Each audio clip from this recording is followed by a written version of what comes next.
ചായ റെഡിയായി, ചായ എടുക്ക്. ഒരു കാര്യം ചെയ്യ്, ഞാൻ കൊണ്ട് കൊടുക്കാം. ചായയും ബ്രേക്ക്ഫാസ്റ്റ് ഒക്കെ ഞാൻ കൊണ്ട് കൊടുക്കാം. എനിക്ക് ശമ്പളം തരുന്നില്ലേ, ചുമ്മാതൊന്നും അല്ലല്ലോ. ഇങ്ങോട്ട് മാറുന്നു.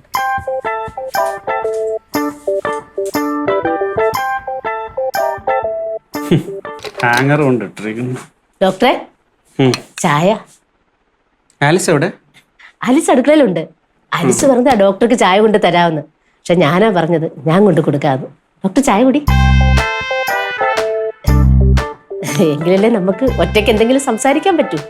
ഒറ്റയ്ക്ക് എന്ത് സംസാരിക്കും? അല്ലെ, എന്തെങ്കിലും സംസാരിച്ചിരിക്കാലോ. അതങ്ങനെ എങ്ങോട്ട് തിരിഞ്ഞാലും ആലിസിന്റെ കണ്ണാ. എന്തൊരു സ്ത്രീയാ അവര്. നിങ്ങളിവിടെ മര്യാദയ്ക്ക് വന്ന് ജോലി ചെയ്യാൻ തിരിച്ചു പോവാ, അല്ലാതെ ആലിസിനെ മാർക്കിടാൻ നിങ്ങൾ നിൽക്കണ്ട. ഭാര്യയെ പറഞ്ഞപ്പോ അങ്ങ് വേദനിച്ചു. എനിക്കറിയാം ആണുങ്ങളെല്ലാം ഇങ്ങനെയാണെന്ന്. പെണ്ണുങ്ങളുടെ മുന്നിൽ വലിയ സ്നേഹമൊക്കെ ഭാവിക്കും. പക്ഷെ കണ്ണൊന്ന് തെറ്റിയുണ്ടല്ലോ, കാണാൻ അവന്റെയൊക്കെ തന്നെ സ്വഭാവം. എനിക്കങ്ങനെ രണ്ട് സ്വഭാവം ഇല്ല. ഡോക്ടറെ ഈ ഗൗരവമാണ് എനിക്കിഷ്ടം. ഡോക്ടറെ കാണാൻ നല്ല സ്മാർട്ടാ. ആണുങ്ങളായാലും ഇങ്ങനെ തന്നെ വേണം. ഡോക്ടറെ കണ്ടാൽ ആരാ ഇഷ്ടപ്പെടാത്തെ? നിങ്ങൾക്ക് അപ്പുറത്ത് വേറെ ജോലിയൊന്നുമില്ലേ? ജോലിയൊക്കെ ചെയ്യാൻ സാറേ. പക്ഷേ അതിനിടയിലേ ഈ കൊച്ചു കൊച്ചു വർത്താനങ്ങളൊക്കെ പറയുന്ന ഒരു രസമല്ലേ. ഞാനേ ഇതിനു മുമ്പേ നിന്റെ വീട്ടിലെ ആണുങ്ങളോടൊക്കെ നല്ല കമ്പനിയായിരുന്നു. എനിക്ക് ഈ ആണുങ്ങളോട് തമാശ പറയുന്നതും കൂട്ടുകൂടുന്നൊക്കെ ഭയങ്കര ഇഷ്ടമാണ്. സത്യം പറഞ്ഞുണ്ടല്ലോ ഡോക്ടറെ, കമ്പനി കൂടുവാണ് ആണുങ്ങളോട് കമ്പനി കൂടുന്നത്. എന്താ രസമെന്നറിയോ? ഡോക്ടറെ കണ്ടാ അറിയാം ഉള്ളിലൊരു കൃഷ്ണൻ ഒളിച്ചിരിപ്പുണ്ടെന്ന്. ഡോക്ടറെ ഒരു നോട്ടവും ചിരിയൊക്കെ ഞാൻ ശ്രദ്ധിക്കുന്നുണ്ട്. കേളവാല് വെക്കുമ്പോൾ അറിയാട്ടോ. കാളയുടെ കാര്യമൊക്കെ നോക്കാൻ വെറ്റിനറി ഡോക്ടറായ നമ്മളുണ്ട്. പിന്നെ ഇപ്പൊ ശരിക്കും ചികിത്സ വേണ്ടത് നിങ്ങൾക്കാ. ആ ചികിത്സ പക്ഷെ എനിക്ക് അറിയത്തില്ല. അത് അറിയാവുന്നവരുടെ അടുത്ത് പോയാൽ മതി.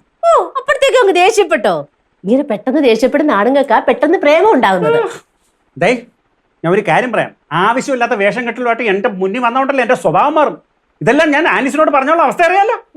ഡോക്ടർ ആലിസിനോട് പറയത്തില്ലെന്ന് എനിക്കറിയാം. പറഞ്ഞാലും ആലിസ് ഒന്നും വിശ്വസിക്കത്തുമില്ല. പിന്നെ വെറുതെ നാടൻ കെടാൻ നിൽക്കണ്ട കേട്ടോ. ചായ കുടിച്ചില്ല? ചായ എനിക്ക് വേണ്ട. അയ്യോ,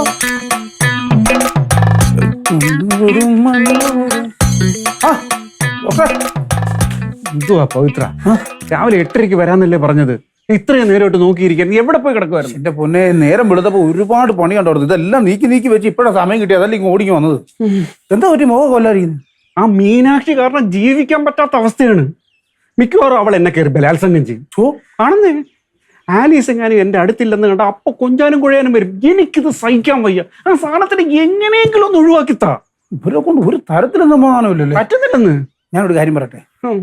നമ്മൾ ഇത്ര നാളും വളഞ്ഞ വഴികളിലൂടെ സഞ്ചരിക്കുകയല്ലായിരുന്നു. ഇനി ഒന്നും നോക്കണ്ട, നേരിട്ട് ഒറ്റ വഴി. നേരെ വാ, നേരെ പോ. എന്ന് വെച്ച് കഴിഞ്ഞാൽ ആലീസിനോട് അങ്ങ് പറയണം, ഈ മീനാക്ഷി എന്ന് പറയുന്ന പുള്ളിക്കാരി ഇങ്ങനെയൊക്കെയുള്ള സ്വഭാവമാണ്, എന്നോട് അമിത സ്വാതന്ത്ര്യം കാണിക്കുന്നു എന്നൊക്കെ വെച്ചങ്ങ് തുറന്നങ്ങ് പറ. സ്വന്തം ഭർത്താവിനെ വേറൊരുത്തി വളയ്ക്കാൻ ശ്രമിക്കാന്ന് കണ്ടു കഴിഞ്ഞാൽ ഏതെങ്കിലും ഭാര്യമാര് സമ്മതിക്കുമോ? അത് പ്രത്യേകിച്ച് നമ്മുടെ ആലീസും കൂടെ ആണെങ്കിൽ ഒന്നും നടക്കത്തില്ല. കാര്യം ഈ സാധനത്തിനെ ഒഴിവാക്കാൻ വേണ്ടി നമ്മൾ ഇറക്കിയ നമ്പർ എല്ലാം കള്ളമാണെന്ന് ആലീസിന് അറിയാമല്ലോ. ഇനിയിപ്പൊ മീനാക്ഷിയെ കുറിച്ച് ഒന്നും പറഞ്ഞിട്ട് കാര്യമില്ലെന്നേ. അപ്പൊ ഇനി നമ്മൾ പറയാൻ പോണ കാര്യം കള്ളത്തരമല്ലെന്ന് ആലീസിന് തോന്നത്തില്ല. തോന്നുന്നേ. ഇന്ന് രാവിലെ ഇവിടെ നടന്ന കാര്യം എന്നാണെന്ന് കറക്റ്റ് ആയിട്ട് എന്നോട് പറഞ്ഞു.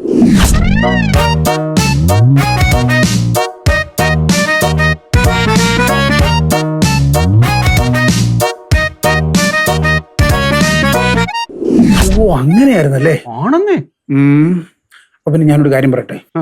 ഈ സംഭവം നടക്കുന്ന സമയത്ത് ആലീസ് എങ്ങാനും ഇത് കണ്ടുകൊണ്ട് വന്നിരുന്നെങ്കിലുള്ള അവസ്ഥ എന്തായിരിക്കും? കൊലപാതകം നടക്കും. ആണോ? അത് ഒഴിവാക്കാനാണ് ഈ സാധനത്തിന് ഒന്ന് ഇവിടുന്ന് പറഞ്ഞു വിടണം, സഹായിക്കാൻ ഞാൻ പറയുന്നേ. ഞാൻ പറയുന്നത് നിങ്ങൾ ആദ്യം ഒന്ന് കേക്ക് പറ. ഇതിനുള്ളൊരു വഴി എന്ന് പറഞ്ഞു കഴിഞ്ഞാൽ ഈ മീനാക്ഷിയുടെ അതിര് കടന്നുള്ള സംഭവങ്ങളല്ലേ ഈ ആലീസ് കാണട്ടെന്ന്. അപ്പൊ ഏകദേശം പ്രശ്നങ്ങൾ മാറി കിട്ടത്തില്ലേ?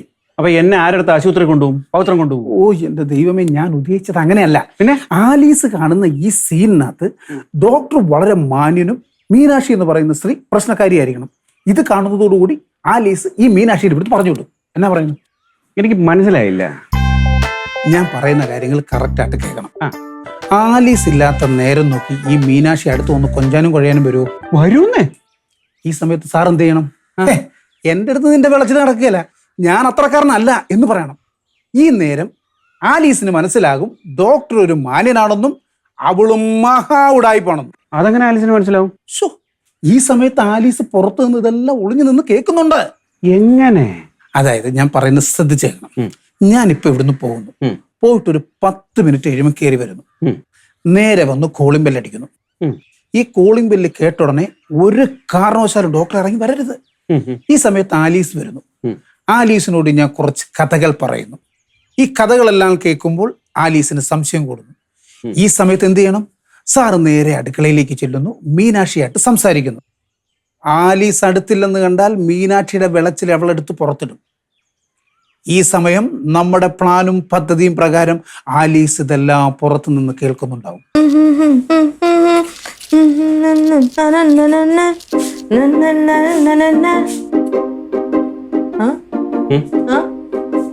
പറഞ്ഞു വിട്ടാ? ആരെ? മീനാക്ഷി. എവിടെ പറഞ്ഞു വിടാൻ? എടേ, അവരെ വീട്ടിൽ നിന്ന് പറഞ്ഞു വിട്ടാവുന്ന്. ഏത് വീട്ടിൽ നിന്ന് പറഞ്ഞു വിട്ടാന്ന്? ഈ വീട്ടിൽ നിന്ന്, അല്ലാതെ പിന്നെ ഈ വീട്ടിൽ നിന്ന് എന്തിനാ പറഞ്ഞു വിടുന്നത്? അവരെ പറഞ്ഞു വിടുന്ന്. എന്തിനാ അവരെ വെച്ചോണ്ടിരിക്കുന്നത്? അവരെ പറഞ്ഞു വിട്ടേ. എന്തിനാ അവരെ പറഞ്ഞു വിട്ടിട്ട്? ഈ ചാന അവരെ പറഞ്ഞു വിട്ടിട്ട് എന്ത് കിട്ടാനാ? ആലീസേ, അവരെ കൊണ്ട് നിനക്ക് ഒരു ഗുണവുമില്ല. ഗുണമില്ലാന്ന് ഈ ചാന എങ്ങനെ അറിയാം? ഗുണമില്ലാത്തതിന്റെ ഏറ്റവും വലിയ തെളിവാണ് നീ ഇവിടെ ഇരുന്ന് ജോലിയൊന്നും അവരെവിടെയെങ്കിലും കാണാനില്ല. എന്തിനാണ് പിന്നെ അവരെ വെച്ചോണ്ടിരിക്കുന്നത്? ഇതാണാ ജോലി? ഇതേ എന്റെ ശരീരം പുഷ്ടിപ്പെടുത്താൻ വേണ്ടിട്ട് ഞാൻ ഒരു ക്യാരറ്റ് തിന്നാൻ പോവാ. അതിനുവേണ്ടി ക്ലീൻ ചെയ്തോണ്ടിരുന്നതാ. ഒരു കാര്യം പറയട്ടെ, നീ നിന്റെ ശരീരം വെറുതെ ഇരുന്ന് പുഷ്ടിപ്പെടുത്തി ഉണ്ടല്ലോ, ഇപ്പൊ വീപ്പക്കുറ്റുപോലായിട്ടുണ്ട്. അത് ഞാനങ്ങ് സഹിച്ച്. അത് ഞാൻ സഹിച്ചു എന്ന് പറഞ്ഞാൽ ഞാനല്ലേ നിന്നെ കൊണ്ട് നടക്കേണ്ടത്. അതുകൊണ്ടാ പറയുന്നത്. ആവശ്യമില്ലാതെ ഒരു ജോലിയും ചെയ്യാതെ ഇവിടെ വെറുതെ ഇരുന്ന് കഴിഞ്ഞാൽ നിന്നെ കൊണ്ട് ഒന്നിനും കൊള്ളൂലാതായി പോകുന്നത്. എവിടെ കൊണ്ടാ എന്നെ നടന്നത്? ഇച്ചാൻ എന്നെ എവിടെയെങ്കിലും കൊണ്ടുപോകാറുണ്ടാ? ഒരു സ്ഥലത്തും കൊണ്ടുവരില്ല. ഇപ്പൊ മീനാക്ഷി ഇവിടെ ഉള്ളത് കൊണ്ട് ഞാൻ എന്തെങ്കിലും മിണ്ടിയും പറഞ്ഞിരിക്കുന്നു. അവരെന്താണ് ഇവിടെ വന്ന് മിണ്ടുന്ന കാര്യങ്ങളൊന്ന് വിളമ്പിയായിട്ട് ഞാൻ കേട്ടോട്ടെ. എന്ത്? അങ്ങനെ ഇച്ചാനോട് എനിക്കിപ്പോ പറയാൻ മനസ്സില്ല. അവര് വന്ന് വിളമ്പുന്ന കാര്യം ഞാൻ പറഞ്ഞുതരാം. ഈ നാട്ടിലെയും വീട്ടിലെ എല്ലാ രഹസ്യങ്ങളും, എല്ലാ ഗോസിപ്പുകളും, എല്ലാ കഥകളും നിന്റെ ചെവിയിൽ വന്ന് പറയും. നീ ഇതെല്ലാം കേട്ട് സന്തോഷത്തോടെ ഇതിന്റെ മേളിൽ കയറി തിന്നു ഇപ്പൊ ഇങ്ങനെ ഇരിപ്പുണ്ട്. ഇത്രയുണ്ട്. ഈ ചായ എല്ലാ ദിവസവും പുറത്തിറങ്ങി നടക്കുന്നുണ്ടല്ല, എന്തെങ്കിലും ഒരു രഹസ്യം എന്റെ അടുത്ത് വന്ന് പറയുന്നുണ്ടാ? എടി, വല്ലവിടത്ത് നടക്കണം വൃത്തികെട്ട കഥകൾ വന്ന് പറയലല്ല ഞാൻ ചെയ്യേണ്ടത്. നല്ല നല്ല കാര്യങ്ങൾ പറയണം. നല്ല കാര്യങ്ങൾ പറയുമ്പോൾ പോസിറ്റീവ് എനർജി കിട്ടും. നെഗറ്റീവ് ആയിട്ടുള്ള കാര്യങ്ങൾ പറഞ്ഞാൽ നെഗറ്റീവായി പോവും. ഞാൻ കുറച്ച് നെഗറ്റീവാ. എനിക്ക് നെഗറ്റീവ് കാര്യങ്ങൾ കേട്ടാ മതി. നിനക്ക് നെഗറ്റിവിറ്റി കൂടി വരികയാണ്. സഹിക്കാൻ പറ്റാത്ത അവസ്ഥയായി. സഹിക്കാൻ പറ്റില്ല. എന്റെ വീട്ടിൽ കൊണ്ട് നിർത്ത്. നിന്റെ വീട്ടിൽ കൊണ്ട് ഇപ്പൊ ഇച്ചാൻ ഹോസ്പിറ്റലിൽ പോകുമ്പോഴത്തേക്ക് എത്ര പേര് വന്ന് ഓരോ കാര്യങ്ങൾ പറയാനുണ്ട്. ഇച്ചാൻ അത് കേട്ട് രസിക്കാറുണ്ടല്ല. എന്നിട്ട് ഇച്ചാൻ ഒരു ഇച്ചിരി മനസ്സാക്ഷി ഉണ്ടെങ്കിൽ ആ കാര്യങ്ങൾ എന്നോട് വന്ന് പറഞ്ഞുകൂടെ? ഇച്ചാന് പറയത്തില്ല. ഇച്ചാനെ കണ്ണുകടി. ഇതിപ്പോ ഞാൻ വീട്ടിലിരുന്നാ മതി. ഈ നാട്ടിലെ കാര്യം മാത്രമല്ല, ഇവിടെ നടക്കുന്ന സകല വീടുകളിൽ നടക്കുന്ന കാര്യങ്ങൾ പോലും എനിക്കറിയാൻ പറ്റുന്നുണ്ട്. ഹോസ്പിറ്റലിൽ എന്റെ അടുത്ത് വന്ന് പറയുന്ന കാര്യങ്ങൾ എന്തൊക്കെയാണെന്ന് അറിയാമോ? പശുവിന് ദീനമാണ്, മറ്റേതിന് എണീക്കാൻ വയ്യ, പട്ടിക്ക് ചുമയാണ്, പട്ടിക്ക് വയറിളക്കമാണ്, ഇങ്ങനെയുള്ള കാര്യങ്ങളാണ് വന്ന് പറയണത്. അത് കേട്ടിട്ട് സൂഹിക്കുകയല്ല, അതിന് വരുന്ന അസുഖത്തിനുള്ള മരുന്ന് എന്താണെന്നുള്ളത് തീരുമാനിച്ച് ആ മരുന്ന് കൊടുക്കുകയാണ് ഞാൻ ചെയ്യുന്നത്. കേട്ട് സൂഹിക്കുന്ന കാര്യങ്ങളല്ലേ മൃഗങ്ങൾക്ക്. പട്ടീനെ പൂച്ചയായിട്ടൊക്കെ വരുന്നത് ഓരോ പെണ്ണുങ്ങള് അവരുടെ വിശേഷങ്ങൾ പറഞ്ഞ് അവർക്ക് എന്തെങ്കിലും അസുഖം ഉണ്ടെങ്കിൽ അവർക്കും വേണ്ടുന്ന മരുന്ന് കൊടുക്കും. ഇതാണല്ലോ ഇച്ചാന്റെ സ്വഭാവം. നിന്നെ പറഞ്ഞിട്ട് കാര്യമില്ല. നിന്റെ അപ്പനെ പോയി ഒന്ന് കാണണം. എന്തിനാണാവോ? അങ്ങേരാണല്ലോ ഈ വിലക്കാരിക്ക് കൊടുക്കാനായിട്ടുള്ള ശമ്പളം തരുന്നത്. അതെ, അങ്ങേരെ പോയി കണ്ടിട്ട് പറയണം, മോക്കിനി ഇത് കൊടുക്കരുതെന്ന്. അത് കട്ട് ചെയ്ത് കഴിഞ്ഞാൽ പിന്നെ നീ ഇവരെ ഇവിടെ നിർത്തുന്ന എനിക്കൊന്ന് കാണണമല്ലോ. പൊന്നു ജോർജ് കുട്ടി, അപ്പൻ എന്റെയാ, നിങ്ങളുടെ അല്ല. ഞാൻ പറഞ്ഞാലേ കേൾക്കത്തുള്ളൂ. ഞാൻ ഒരേ ഒരു മരുമോനാ. എനിക്ക് എന്തെങ്കിലും വില ഉണ്ടോ നോക്കണമല്ലോ. ഞാനും ഒന്ന് പറഞ്ഞു നോക്കാം. ഇത് കട്ട് ചെയ്ച്ചാൽ തീരുമല്ലോ നിന്റെ അസുഖം. കട്ട് ചെയ്തരാ ഞാൻ. ആരെ വന്നിട്ടുണ്ട് പോയി നോക്ക്. രാവിലെ മൂടോട്ടായി. എനിക്ക് ആരെയും കാണണ്ടെന്ന് പോയി നോക്ക്.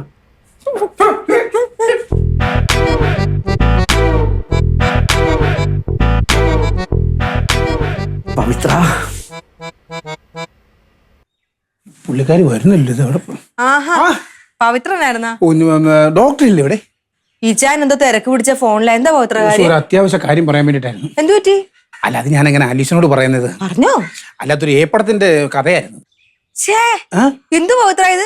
ഈ ഏപ്പടത്തിന്റെ കഥ പറയാനാണ് എന്റെ ചാനെ വിളിച്ചത്? അല്ല, അത് അയ്യേ, പവിത്രൻ ഇത്രക്കാരനാന്ന് ഞാൻ വിചാരിച്ചില്ല കേട്ടാ. അയ്യോ, അതെന്നെ സംഭവം വെച്ച് കഴിഞ്ഞാൽ ഈ ഏപ്പടത്തിനകത്ത് നായകൻ ഡോക്ടറാണ്. അയ്യോ, ഞെട്ടണ്ട. ഇത് ഞാൻ പറഞ്ഞ കഥയല്ലത്. ഇത് നാട്ടുകാർ മുഴുവൻ പറയുന്ന കഥയാ. നാട്ടുകാർ മുഴുവൻ ഇപ്പൊ ഈ കഥയും പറഞ്ഞോണ്ടാ നടപ്പ്. പവിത്രൻ കാര്യം എന്താണെന്ന് തെളിച്ച് പറഞ്ഞേ. എന്റെ ആലീസെ, നമ്മുടെ പാപ്പച്ചൻ ചേട്ടന്റെ ചായക്കടയില്, പിന്നെ നമ്മുടെ ബഷീർ കട ബേക്കറിയില്, ഓട്ടോ സ്റ്റാൻഡില് എന്ന് വേണ്ട ജംഗ്ഷൻ മുഴുവനും ഇതിപ്പോ ഹൗസ്ഫുൾ ആയിട്ട് ഓടിക്കൊണ്ടിരിക്കുക. പ്രശ്നക്കാരി വേറെ ആരും അല്ല, നമ്മുടെ മീനാക്ഷിയാണ്. ഓഹോ, അടുത്ത നമ്പറുമായിട്ട് ഇറങ്ങിയിരിക്കുക. ഞാൻ വിശ്വസിക്കത്തില്ല. വിശ്വസിക്കണ്ട, നേരിട്ട് കണ്ടാ വിശ്വസിക്കുമല്ലോ. ഇവള് എവിടൊക്കെ ജോലിക്ക് നിന്നിട്ടുണ്ടോ അവിടുത്തെ ആണുങ്ങളെല്ലാം ഇവള് വളച്ചിട്ടുണ്ടെന്ന് മാത്രമല്ല, കാര്യം കണ്ടിട്ടുമുണ്ട്. ഇവള് നിന്നിട്ടുള്ള വീടുകളിലെ പെണ്ണുങ്ങളെല്ലാം ഇവള് കാരണം പുറത്തായിട്ടുമുണ്ട്. ഇനിയിപ്പോ അടുത്ത ഊഴം ആലീസാന്നാ നാട്ടുകാരൊക്കെ പറയുന്നത്. അതൊക്കെ വെറുതെ പറയുന്നതാ. ശരി, ഞാനൊരു ഒറ്റ ഉദാഹരണം അങ്ങ് പറയാം. ഈ ലംബോദരം മാഷിന്റെ കഥ മീനാക്ഷി പറഞ്ഞുള്ള അറിവല്ലേ ഉള്ളൂ. ശരിക്കും സത്യാവസ്ഥ എന്താണെന്ന് അറിയാവോ? സത്യാവസ്ഥ എന്താന്ന് ചോദിച്ചു കഴിഞ്ഞാൽ, ഈ മീനാക്ഷി ലംബോദരം മാഷിനെ കയ്യും കണ്ണും കാണിച്ചും വളച്ച് വശീകരിച്ചതാ. പാവം, ആ പുള്ളിയുടെ ഭാര്യ മരിച്ചു പോയതുകൊണ്ട് ഇവളുടെ വലയിൽ ചെന്നങ്ങ് വീണ്. അവസാനം നാട്ടുകാർ മുഴുവൻ ഇത് അറിഞ്ഞപ്പോഴത്തേക്ക് ലംബോദരം മാഷ് അവസാനം കാശ് കൊടുത്ത് ഒഴിവാക്കുമായിരുന്നു ഇവളെ. ഇപ്പൊ നാട്ടുകാർ മുഴുവൻ പറയുന്നത് ഡോക്ടറെ വിളിച്ച് അവൾ കുപ്പിയിലാക്കിയൊക്കെ വന്നാ. ഒന്ന് സൂക്ഷിച്ചാൽ നല്ലതായിരിക്കുമെന്ന് ഡോക്ടറോടൊന്ന് പറയാൻ വേണ്ടിട്ട് വന്നെന്നുള്ളതേ ഉള്ളൂ. എന്റെ ഇച്ചാനായിട്ടായിപ്പൊന്നുമല്ല. അതെനിക്കറിയാമല്ലോ. ഞാൻ പറഞ്ഞത് കക്ഷി മീനാക്ഷിയാണ്. ഈ പെണ്ണൊരുമ്പൊട്ടാലെന്ന് കേട്ടിട്ടില്ലേ? പെണ്ണുങ്ങളുടെ വലയിൽ വീണ് കുടുംബം ജീവിതം നശിപ്പിച്ചു പോയ കുറേ ആളുകളുണ്ട് നമ്മുടെ നാട്ടിൽ. അതുകൊണ്ട് ഞാൻ പറഞ്ഞെന്നുള്ളതേ ഉള്ളേ. ഒരു കാര്യം ചെയ്യും, ഡോക്ടറെ ഒന്ന് വിളിക്കാം. ഞാൻ വന്ന കാര്യം പറഞ്ഞിട്ട് അങ്ങ് പോകാമായിരുന്നു. കുളിക്കുമല്ലോ ആണോ അലിസേ? ഡോക്ടർ കുളിക്കുവാണോ എന്ന്? കുളിക്കാൻ കയറാൻ സമയമായില്ലല്ലോ. മീനാക്ഷി ഇല്ലേ ഇവിടെ? ഉണ്ട്, അടുക്കളയിലായിരിക്കും അല്ലേ? ആയിരിക്കും. ഇപ്പൊ എങ്ങനെ ഇരിക്കുന്നു? ആലീസ് ഈ സമയത്ത് ഇവിടെ നിൽക്കുന്നു, അകത്താണെങ്കിൽ ആരുമില്ല. അപ്പോൾ അവിടെ എന്തായിരിക്കും നടക്കുക? അല്ല, ഞാൻ പറഞ്ഞത് ഇപ്പോൾ അങ്ങനെ ഒരു കാര്യം നടക്കുന്നു എന്നുള്ളതല്ല ഞാൻ പറഞ്ഞത്. ഇങ്ങനെ ആർക്കും അവസരം കൊടുക്കരുതെന്നാണ് ഞാൻ പറഞ്ഞോളൂ. ഞാൻ ഇറങ്ങട്ടെ. അല്ല, ഞാൻ പറഞ്ഞത് കാരണം നമ്മുടെ ഡോക്ടർ ഒരു പാവമാണ്, അവളാണ് ഭയങ്കരിയാണ്. പവിത്ര ഇവിടെ നിൽക്കാനേ ഇച്ചാനെ വിളിച്ചോണ്ട് വരാം. ശരി.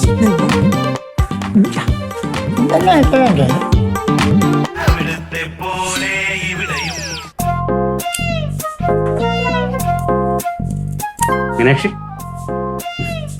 എന്തൊക്കെയുണ്ട് വിശേഷം? ബ്രേക്ക്ഫാസ്റ്റ് ഒക്കെ റെഡിയായി? എല്ലാം റെഡിയാ ഡോക്ടറെ.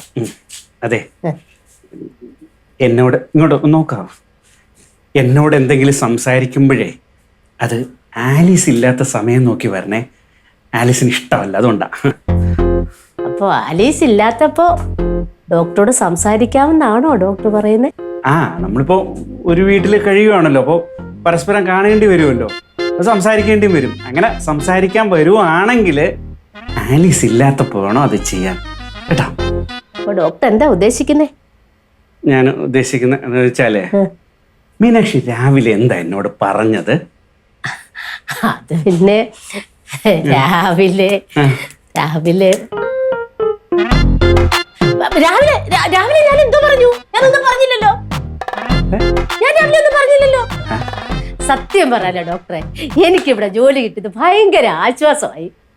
ഈ ഡോക്ടറിന്റെ കൂടെയും ആലീസിന്റെ കൂടെ ഒക്കെ ജോലി ചെയ്യാന്ന് പറഞ്ഞാൽ ഒരു ഭയങ്കര ഭാഗ്യമാണ്. എന്റെ ഡോക്ടറെ, ഇതിനു മുമ്പ് ജോലി ചെയ്ത വീട്ടിലൊക്കെ എന്തെല്ലാം പ്രശ്നമായിരുന്നു. അവിടുത്തെ ആണുങ്ങളൊക്കെ ഓരോ തരക്കാരാണെന്നേ. കേട്ടോ ഡോക്ടറെ, ഈ പെണ്ണുങ്ങളെ കാണുമ്പോണ്ടല്ലോ അവന്മാർക്ക് ഒരു തരം ഇളക്കവാ. ഞാനേ ഇതിനു മുമ്പേ നിന്റെ വീട്ടിലെ ആണുങ്ങളോടൊക്കെ നല്ല കമ്പനിയായിരുന്നു. സത്യം പറയാലോ ഡോക്ടറെ, എനിക്ക് ഈ കൊഞ്ചലും കുഴലും ഒന്നും ഇഷ്ടമേ അല്ല. നമ്മൾ വരുന്നു, ജോലി ചെയ്യുന്നു, മര്യാദയ്ക്ക് കാശ് മേടിക്കുന്നു, പോകുന്നു. അല്ലാതെ ഈ തട്ടാനും മുട്ടാനും വരുന്ന ആണുങ്ങളെ ഒന്നും എനിക്കിഷ്ടമല്ല. എനിക്ക് ഈ ആണുങ്ങളോട് തമാശ പറയുന്നതും കൂട്ടുകൂടുന്നൊക്കെ ഭയങ്കര ഇഷ്ടമാണ്.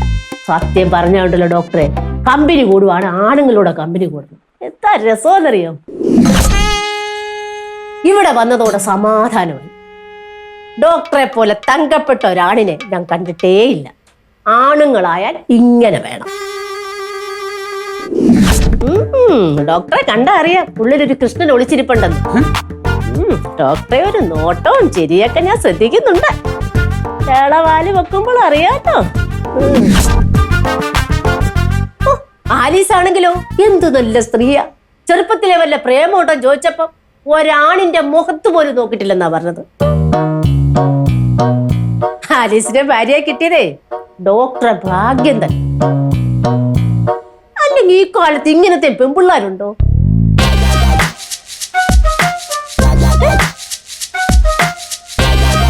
നിനക്ക് തലയ്ക്ക് അസുഖം വല്ലതും ഉണ്ടോ? രാവിലെ ഇതല്ലല്ലോ എന്നോട് പറഞ്ഞത്. എന്റെ പൊന്നു ഡോക്ടറെ, ബുദ്ധി വേണം, ബുദ്ധി. എന്നാ തലയിൽ ആൾതാമസം വേണം. നമ്മളിവിടെ സംസാരിക്കുന്നതേ ആലീസ് അവിടെ ഒളിഞ്ഞു നോക്കുമായിരുന്നു. അതുകൊണ്ടാണ് ഞാൻ ഇങ്ങനെയൊക്കെ സംസാരിച്ചത്. ഭയങ്കര സംശയരോഗം അല്ലയോ? എങ്ങനെ സഹിക്കുന്നവരെ? അതെ, ഞാനൊരു കാര്യം പറയാം.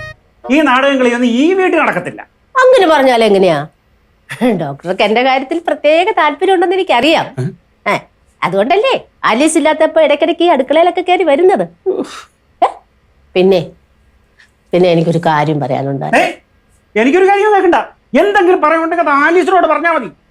കാര്യം പറയാൻ പറഞ്ഞു.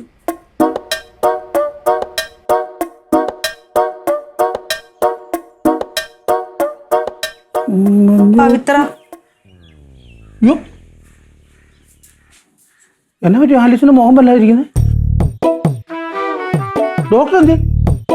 ഇച്ചാൻ അടുക്കളയിലുണ്ട്. അടുക്കളയിലോ? ഡോക്ടർക്ക് തന്നെ അടുക്കള കാര്യം?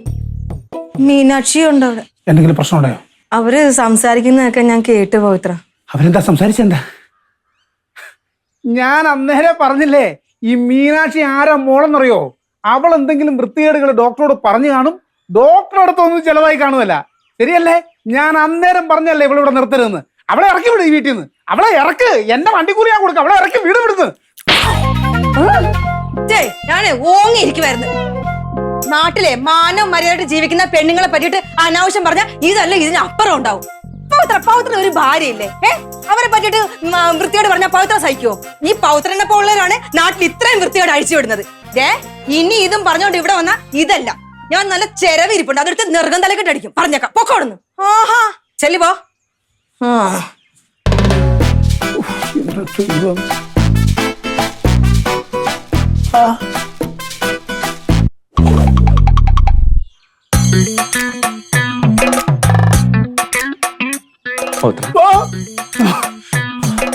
ഇത് കണ്ടോ സാറേ?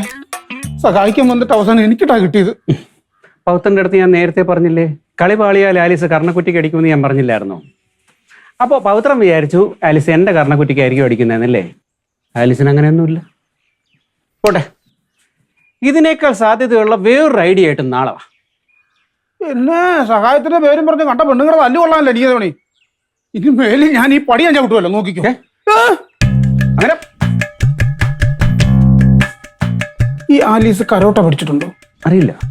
ഒരു പല്ലിളകിയോന്നൊരു സംശയം. ആണോ? ഇല്ല, ഇളകിയത്.